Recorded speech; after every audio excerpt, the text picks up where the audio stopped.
All right. Thank you, everyone, for your patience, and thank you for joining us today at this 2026 preseason press conference. We appreciate you taking the time out here. I hope you got some good food over at Toyota Stadium Eats as well. And I would like to start by welcoming our speakers, starting off with the president of FC Dallas, Dan Hunt, Chief Soccer Officer and Sporting Director, André Zanotta, and Head Coach Eric Quill. We'll get started with questions in just 1 second. Dan will have an opening statement. Then we'll take questions from the room. Please ask that you state your name and your outlet when the microphone is presented. And we'll go ahead and get started with Dan's opening statement. Yeah, thank you guys for being here today. Really excited about our 2026 season. Obviously, it goes without saying the way we finished 2025 is the expectation of this club. If you look at us over the last 10 games, 5-1-4, 19 points, going from 12th in the standings in the West all the way to 7th and an automatic playoff berth, and a team that was so fun to watch for our fans. The fight, the desire for the game, and frankly, a lot of the reasons why we hired head coach Eric Quill, we knew his passion for it, his intensity for the game, what he could instill in the players and that communication. So we finished on a strong note, a very proud moment for me. I talked about this the other night. Was our final game against Vancouver in the regular season, where we had 11 Academy and North Texas products play in that game, and a 2-1 win, which is a huge accomplishment. And then obviously played a very good Vancouver team in the playoffs. But the 2026 season, I think there are a lot of things to be excited about. For me, this is the deepest roster I've ever seen FC Dallas have. To make the 20-man game day roster is going to be a challenge for players, and I love this about our team. I think we're too deep at every single position. Obviously, a lot of excitement around it. We had interest in our players internationally, like Petar Musa, but we decided we were not going to be outbound on transfers, with the exception of Martin Pass. That was a unique circumstance, both family related and also the opportunity for him. So we were open to that transfer. But we feel great about what we have this year, and I feel like we have a team that actually can compete for trophies. And so that was why we were more focused on inbound transfers than outbound transfers. It's been an incredibly successful preseason, obviously great results in Europe, and I was excited about what I saw here when we competed against MLS teams. So I think this is what we've been building towards, and you know, it's really great to see in year 2 of Coach Eric Quill's coaching staff and what they're doing, how the team is coming together. This is a unified team with great leadership, great communication, and the effort that you see every single day on the training field is something that I know our fans are going to be incredibly proud of. And also, we don't just have our 34-game season here, but we also have Leagues Cup too. And I think this can be a very, very competitive team when we square off against Liga MX opponents. So with that, time's yours. Great. Thank you very much, Dan. We'll open up the room to questions. Who's first? Abraham, go ahead. Hello, good morning. André, in what way this roster is better than the roster or team that you have last year? Why do you think this is a better roster? Thank you, and good afternoon, all of you guys, and thank you for being here. So Dan mentioned, I think we have more options for Eric in every position. We have more quality of players in every position. So it's going to be, we're seeing since day one in preseason how those players are really fighting for their spots, and players that came to me and said, Andre, I'm going to be a starter this year, or so we see the desire that they have to be competing, and that's my job, to bring a headache to Eric whenever he needs to make the roster. It's going to be tough because there are a lot of players out there fighting and wanting this opportunity. So I think this compared to what we had last year, the options that we have, the depth in our roster is a higher level and quality. Next question, please. Who's next? Go ahead. Eric, this is Eric Mora with Telemundo and NBC5. How do you feel about the team you have right now? How do you feel about the players that came into the team? And also for Mr. Dan, you guys talk about creating an identity for this upcoming season. How do you feel about it a few days ahead of the start of the 2026 season? Thank you. Welcome, everybody. I love our group. I love everything we're about. I love the depth. I love the overall collective intensity that we're training with, the desire. I love the chemistry of this group. It's different. And obviously getting the chance, last year we didn't start day one with all of our pieces. We were gathering still, making transactions. This preseason we started minus Joaquin Valiente with everybody. So just that head start is important to get in a preseason, to have that full amount of time to sort of evolve yourself. Now, what you saw at the end of 2020 from a mentality stamp, that's who we are. That's our DNA. That's anybody that walks through our door, it's part of the prerequisite in being a part of SC Dallas is that dog mentality. So if you want a mantra, we're dogs. This roster is a bunch of dogs that want to win, and we can chop and change. We can play versions of this formation, this 5-back, 3-back, whatever you want to call it. We've got profiles that can hurt an opponent everywhere, and we've got depth to run at you with 5 subs and more. And we're going to be front-footed from the start with a real aggressiveness. And I think these guys feel it. I think they see the difference. The guys that have especially been here 3 to 4 years, I think they're smelling something that's really interesting. And you can just see from the tedious things, the things that go in a weight room. These guys are acting like champions every moment they're in this building. They're living life like a champion because they know the depth is so real that they can't. The margins are tight, and that's what you want as a head coach. Is you want tight margins within your profiles because iron sharpens iron, as we know. And when they know it's a tight race, you live a life that is committed to the purpose, and our purpose is to be champions, and that's what we're building towards. And everybody feels everybody's pulling the same direction, and I think the fans are going to really be excited at what they see from a collective unit as much as they were in 2025. I think it's going to be even more in their face as to who we are and our identity. You were talking about from an identity standpoint. Obviously, a thing that Eric doesn't receive enough credit for is the conscious switch to the 3-4-1-2, or however you want to call it, with 3 center backs. We made that choice last year, and the results changed for us when we started doing that.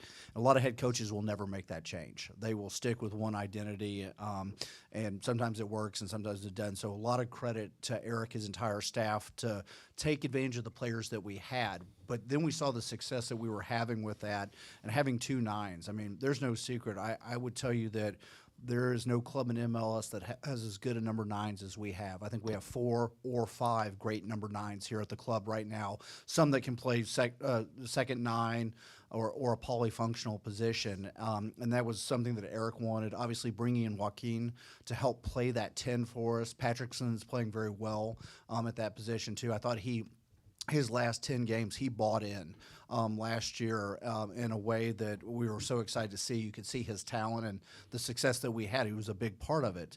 So I think for the vision, once we found who we really were, then we just wanted to make sure we got all the right players that we could and add reinforcements to that. And guys, I mean, Herman Johansson, I mean, the season that he had last year in Europe, that's as good a season as a wingback can have. 7 goals, 11 assists, winning a championship at a small club. We want people like this that are leaders, that are champions, that are winners. I mean, this guy in the locker room is amazing. And that's just one of several additions. And we've left one roster spot open for after the World Cup, and there's no secret we also have an open DP spot. So we're evaluating as we go through the season, but this is an incredible luxury to be in the spot, to have this much talent, this much competition at every single position, so that when we're ready to pull the trigger on that, and we think the market will be very open after the World Cup.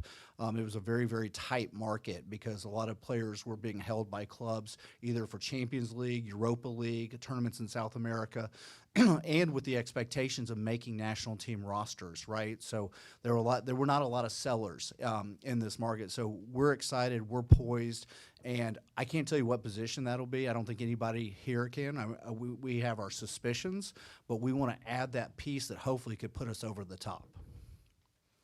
Thanks. Sydney in the middle. Sydney Staples for D210 Sports, both for you, Dan, and Coach. Outside of player depth, a roster that's really been boosted, and outside of a formation change, are there any other maybe philosophical things that need to change heading into this season in order to produce more positive results? I mean, look, we understood we failed here last year in our stadium, And that is a number one change that we want to make about 2026 is if we can be who we were on the road plus that same type of team at home and chew up the home points that we're supposed to chew up, I mean, we're going to really like what we're playing for in the end. So, and everybody that was in that locker room knows that wasn't acceptable. So if there's the biggest change that we want to change about ourselves from 2025 to 2026 is who we are at home and making sure that these fans, one, love watching our team, two, feel proud of what they see in our team, and three is we want to bring them something that this club's been craving for a long, long time, and I think we're on the precipice of this.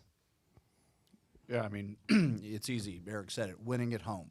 You take care of winning at home, and the group of guys he has, you saw what they could do on the road last year. That's as good as it's ever been here on the road. And so if you can match that form on the road and take care of business at home, we're going to be playing for home field throughout. And so I think that's the biggest thing we're chasing this year is that consistency at home. And we do this for our fans, right? And so we want to put those best performances for our fans. Don't concede goals first. That would be the biggest part of it. I think we conceded too many goals first, and I know we spent a lot of effort on this defense, the training, the staff members that have come in, the defensive structure and the work on this. You can see it and you can feel it. Obviously, again, a super successful preseason where we didn't allow a lot of goals. Thank you. Let's go to Garrett, please.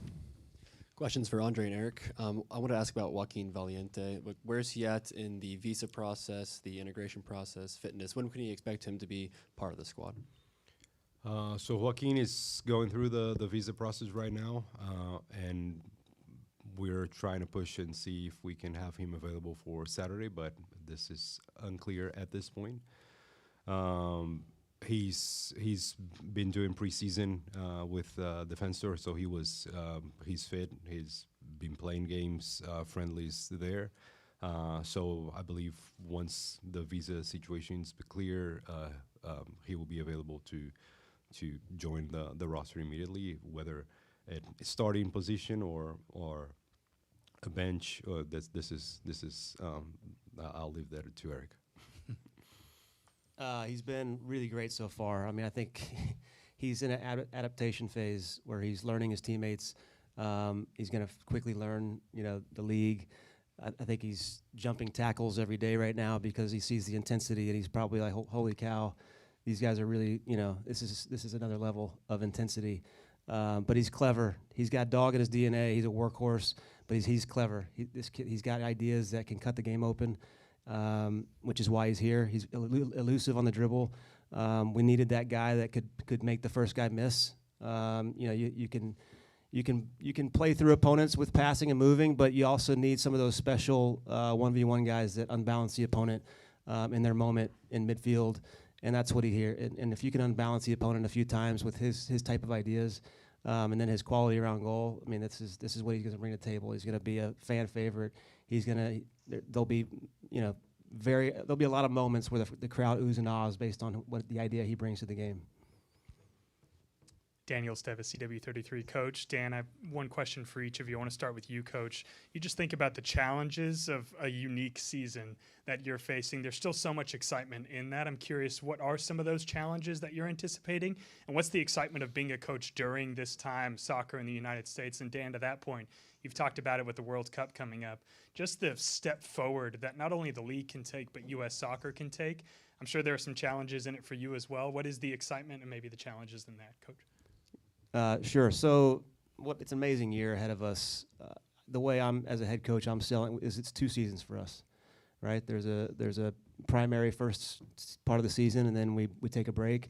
So these guys need to understand, and what we're trying to pound home to them is that we need to be at the top of the table when this break happens, and really maximize who we are at home. And obviously we've seen the schedule. We know we have 9 on the road, so it's going to be a strategic type of season, but we need to set ourselves up for that second half of the season by being in a great spot at the World Cup break, and then that's obviously, if you're in a great spot, you're going to enjoy the World Cup a lot more, right? Like I think we all know that that's the case. And so I want to really enjoy the World Cup and not, sit here, wondering what happened in the first part of the season, which I don't think I'm going to be in.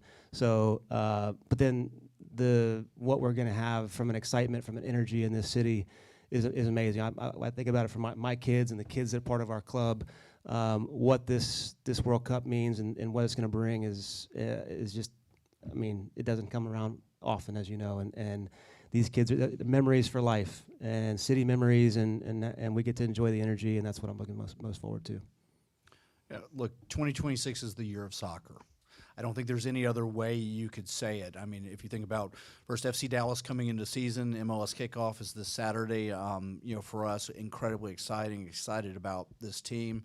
But then you think about having a World Cup. I mean, the last time it was here was 1994, and the novelty of it in 1994 was really amazing. So few people really understood what it was, but it also led to the kickoff of Major League Soccer. Just like my father seeing the '66 World Cup final kicked off soccer in Dallas with the Dallas Tornado in 1967.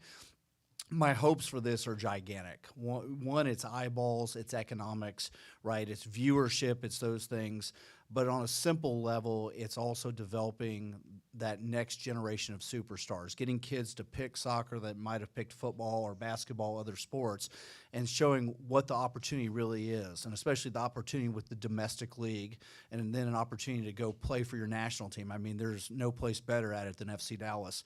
If you think about it, we're going to have potentially 4 or 5 players with FC Dallas DNA on that roster in 2026, which for the national team, which is incredibly exciting, showing what the scale of this is and what it really means. And then look, let's talk about Major League Soccer for 2 seconds. Apple going in front of the paywall is obviously a big deal from a viewership standpoint, but maybe equally as big is the change of our season that will happen in 2027, going to that traditional European calendar. I think that'll have a gigantic change in the economics of that and allow us all to continue to invest more and more money in it. And then lastly, and as important to me personally, is this is our commercial for Women's World Cup 2031. We're here to show the world that we're ready to host a final if we could be selected in 2031 on the women's side, and to get to celebrate that with fans in the area and the state of Texas too would be incredible. But this is this moment that, my family's been working on for almost 60 years. And we get to all now live it and be part of it and have, I think a bunch of you would say out there, I know everybody sitting here have our dream jobs, that we get to be involved in a game we love so much. But this is truly the year of soccer. André, Jesús Padilla de Movida Hispana. Ahora vamos a hablar en español. Sabemos que tenemos a la prensa internacional en casa cubriendo la Copa del Mundo. Seguramente vendrán a ver cómo viven los tejanos el fútbol y vendrán al estadio, y seguramente que tendremos que tener buenas actuaciones con el equipo porque será una ventana internacional para nuestros jugadores, el que sepan en cualquier parte del mundo qué tipo de fútbol se está jugando aquí y cómo atrae a la gente el equipo. Existe esa conciencia de que tendremos a la prensa mundial seguramente en algunos partidos aquí en casa. Sí, sabemos que Dallas es un centro importante durante el Mundial, que mucha gente, yo tengo contactos que me buscan diciendo voy a estar en Dallas durante el Mundial.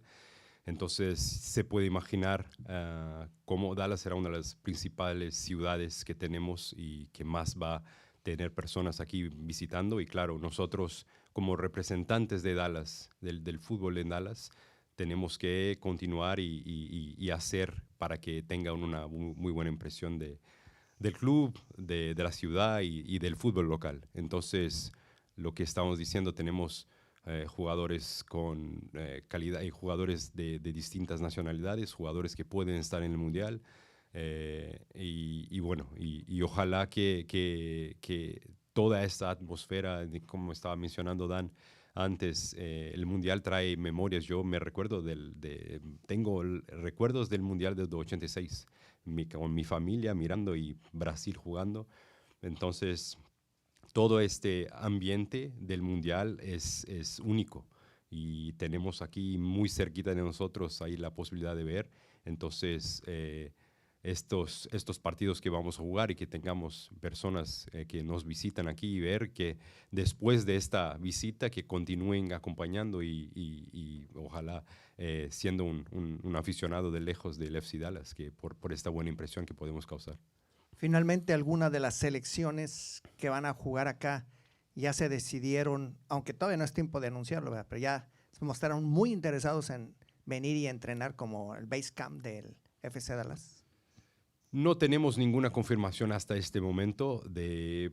Creo que para mí veo que el clima, yo veo que es una preocupación que tienen muchas de las selecciones y para jugar en el AT&T no necesita adaptarse al calor extremo aquí que en julio y agosto tenemos. Pero creemos que vamos aún a recibir alguna selección aquí durante algún momento durante el Mundial, si no antes. Pero sería un honor para nosotros que cualquier representante que venga y esté aquí en nuestras facilities que pueda disfrutar y tenga suerte durante el Mundial también. Hi, Carlos Nava, ESPN International. I'm going to ask in Spanish again to have some register about that. André, hace rato comentaron, y creo que lo respondiste de hecho en inglés, ¿qué es lo que les hace pensar después, qué vieron en Europa durante la pretemporada y en estas semanas de que tienen uno de los mejores rosters de la historia del FC Dallas?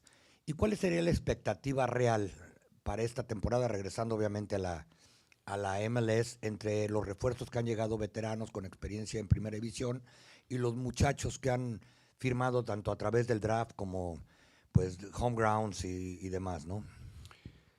Bueno, la pretemporada primero para mí fue de las mejores que tuvimos desde que yo llegué aquí. Por no solo la calidad del equipo, ya como Eric mencionó, ya tener los jugadores listos desde el día 1.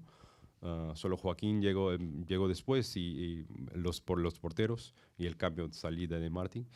Pero, y la calidad de los oponentes que tuvimos, Portugal fue excepcional, el ambiente que tenemos ahí para estar juntos los jugadores, conocernos mejor y todo. Y después regresando, jugar contra equipos de MLS. Desafortunadamente no pudimos jugar mucho contra Atlanta, pero toda la preparación y el trabajo que mucha gente aquí del club hace para tener una pretemporada en este nivel fue muy importante. Y sobre la plantilla que tenemos es la calidad en tener muchas opciones en varias posiciones. Entonces vemos que con el roster que tenemos hay jugadores de calidad jugando en distintas posiciones y que eso trae un dolor de cabeza, como mencionaba el entrenador, que tiene que todo el fin de semana decidir 20 o que van a estar en la plantilla. Y esto, cuando se ve los entrenamientos, no va a ser fácil. Entonces, los jóvenes que subieron de North Texas, los que llegaron del draft, los nuevos fichajes, todos están subiendo el nivel del equipo. Entonces, y la mentalidad hace una gran diferencia porque yo veo que la forma como el cuerpo técnico, Eric, está llevando este equipo, tenemos ambiciones y queremos, siempre estamos aquí para hacer historia en este club, poder levantar trofeos. Entonces tenemos esta ambición, sabemos que hay otros 29 equipos que están queriendo lo mismo, pero vemos nosotros en un momento muy positivo de cómo terminamos la temporada y cómo arrancamos este año. Thanks. Let's go to Jose, and we'll wrap it up with Abraham right afterwards. Jose Oliveros, the Backhand Sport. Coach, what would you say about Toronto? It's still early, it's Tuesday, but you have a game on Saturday against Toronto. What would you say about Toronto? I think it's a team that's got some interesting weapons, likes of a Derek Etienne, who I know very well from my days in Columbus. Kerr's done a really good job in the league as a 9. Osorio, I mean, they've got some guys that have been around for a while, some continuity in their group. And new coach came in last year, and they started to evolve late in the season. They had a bunch of draws late, but you could sort of see a change in sort of who they were. So watching them in preseason, they've got a little bit more of an identity. But just like every team in MLS, I mean, they're talented that If we are not the aggressors of the game and we let them come into our building and gain confidence because our mentality is not huge for it, like anybody in this league is gonna pounce. And so we've got to make sure that it's about us on the night, and they're in for 90+ minutes of a headache, but a team that's got quality that we respect, and a coach that I respect a lot that's done really well in this league. So difficult night, but one that I'm going to enjoy because I think I know how much our guys are looking forward to it, and I just think they're going to be up for this, especially coming game one. I see the excitement of getting through preseason, and now the fun begins for these guys. And game one it's almost like a game of a playoff, right? It's just the emotion and the adrenaline rush is so high, and it's like letting out caged animals. Hopefully we can harness and be smart, and not do something that's gonna get us in trouble. But I think these guys are ready to go. Abraham? Coach, Mr.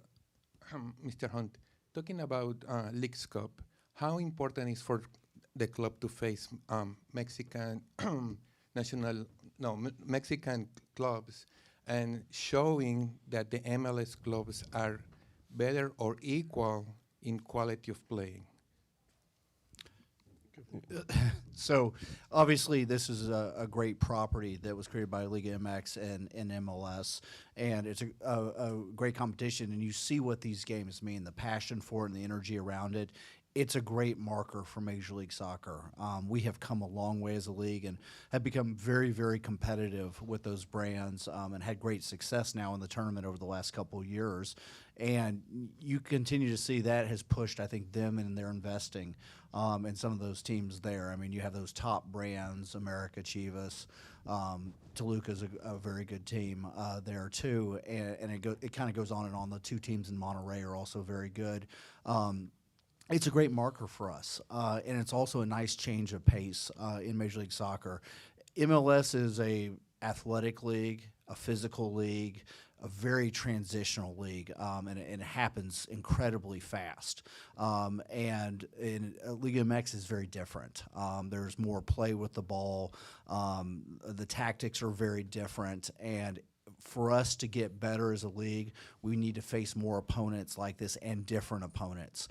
That will continue to elevate, I think, our own domestic league. You see what happens in Champions League, Europa League, the difference is Libertadores, the difference that they experience, it causes those clubs to mature in different ways, think about the game differently. You start to add different talents, too, that you see. And so it's a great marker for us. It's been an incredible journey. We've been doing this for a long time in MLS since day one, and to see the change in quality, and look, the DP rule helped that, TAM helped that, DTAM helped that, the U22 initiative has helped that, and these are really thoughtful things. I will say it is a complicated structure in our league, and how you think about the different categories of players and how you spend your money. I wish it was a little more simple, but it's been thoughtfully done that's taken us to a level where we're competitive with a very good Liga MX. So this is a great marker for us. Obviously, to have success in that tournament, what it means, I think, in this market would be huge for FC Dallas. There's a couple interesting things for me in Leagues Cup is, how many the Mexican American population here, especially in Texas, like such a unique energy that gets to come to town, and we get to go to Mexico and see and change up the energy level of what our year is about. You have a lot of households that have been supporting a lot of these Mexican teams. It creates a great, banter. When they come to Dallas and play, there's a great population of people in the stadium that have supported these teams through their heritage. So it's a great energy that's been built in this format that I really look forward to being a part of. This will be my first experience being a part of it, but I'm watching from afar. Then the second part is just the measuring stick, right? Like the argument that everybody has is which league is better, which one has the, and that's. We know that argument, we live that argument, and we want to make sure that we're putting our best product on the field and competing and making our league stand out, and our organization stand out. And it's in a little bit of its earn your respect, sort of, so to speak. And we want to go into that tournament with a big ambition about ourselves to put ourselves in the mix of all the top names you hear. Like we want to go after that tournament. We want to turn some heads. Dan, last question over here. You really know how it feels to win a championship with the Chiefs. Tell us about the urgency of getting the first championship here for FC Dallas, the first MLS trophy. How do you feel about not having won yet so far? And my question for you, Eric, how much pressure do you feel about that urgency of getting the first MLS trophy for the franchise? Look, goal one is to deliver an MLS Cup to our fans here. That is goal number one. We always feel the pressure. If you don't feel it every year, then this is probably not the right business for you. It doesn't matter what sport you're in, soccer, football. If you're not in it to win it, then probably another vocation is something else for you. I feel it. I mean, we had a team that played in the final. And it didn't work out for us in Colorado against Colorado, and then the 2016 team was as good as it gets here. Obviously, the Diaz injury didn't help that team. I was incredibly proud of what they achieved lifting 2 of the trophies, but goal number one is lifting MLS Cup for our fans. They deserve it, and we're putting all of our efforts behind it. And look, I think it would continue to grow this legacy of this club. This club has a great history. We've won Lamar Hunt U.S. Open Cups. We're an incredible developer of top talent. When we have at times bought, I think, very well on the international markets and developed good players. But we're in it to lift that trophy and bring that home to our fans here in Texas. I think that would be a massive accomplishment for the club. I've been obsessed with trophies since I was a little kid. I think my mom still has all my trophies in the garage somewhere. But it's what I'm still obsessed with it at 48 years of age. I'm almost 48. I'm 47 still, but a couple weeks. But I'm obsessed. It's something that nobody can take away from you. I've always been wired the way that I love being the first to do something. So that's real. That weighs in my mindset is like, what an opportunity, and especially now seeing the group that we have put together. Right now the vision is more real, and I don't mind pressure. That's why no job can give me the adrenaline rush for 2 hours on a Saturday night that this job gives me, and nobody can give me the sadness, nothing, but also the triumph and the happiness. So it's I love it, and it's a tough business, but it's one that, when you think about the big picture and what it could mean, and for an organization in a city, and that's what gets me out of bed and excited is the possibility and what we're building. Thank you, everyone, for joining us. We'll make Dan available for a real quick media scrum. Looking forward to hosting you guys at Toyota Stadium this weekend. Thank you all. Thank you all. Thank you.